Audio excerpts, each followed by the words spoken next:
I think social media is important because it gives people a real voice, both from a consumer perspective and from an employee perspective. Technology has facilitated probably what the consumer's demand always was, that they could talk back, that they could answer back, that they could take control of this conversation and shape this conversation. There's a sea change, I think, happening within internal communications and external communications and marketing that allows for a kind of more personal and a kind of lighter touch.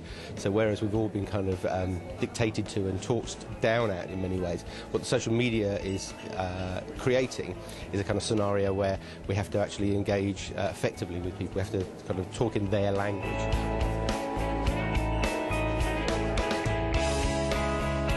I think it's about looking beyond just the growth of the sector and the dynamism of the sector. It's about looking at the implications for marketing spend, how marketing campaigns are structured, how corporate communications is structured, and a move away from seeing digital as something shiny and glitzy and new to being something that is integral to marketing and communications strategy. It's about accountability and measurability. And so what I appreciate in using social media tools is that I can actually see to which point the strategy that we implemented works, and more importantly, the return on investment.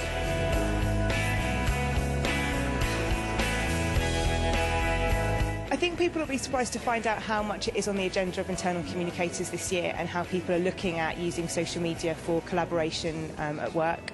I think there's also going to be some debate about using it in the public sector and in charities. I think it's quite a novelty for them at the moment, and I think that's quite an interesting topic. More and more our clients are finding that they need to be engaged online and in social networking groups, and most people don't really know how to approach that. So it's important that we as an agency understand it so we can advise them. There seems to be quite a shyness towards social media, so picking up today will be tips to be able to go back into our clients and say, you know, there are other large organisations out there with the confidence to use social media, Twittering or whatever it might be, to go out there and be counted.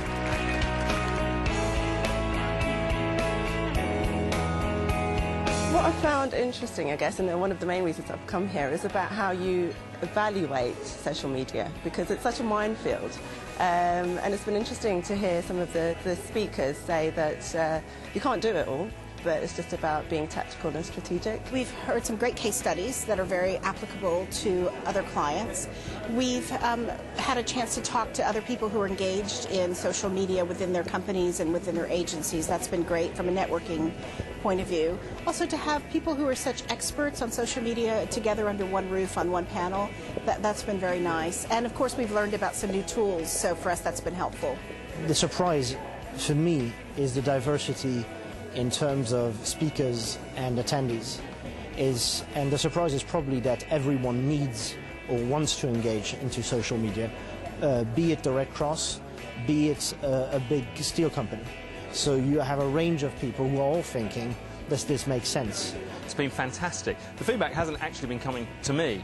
The great thing is that the delegates have been sitting, listening and watching what's going on, but at the same time tweeting their thoughts, their feelings, actually being engaged with the conference via the social media platforms that we're talking about. That's what's been so exciting.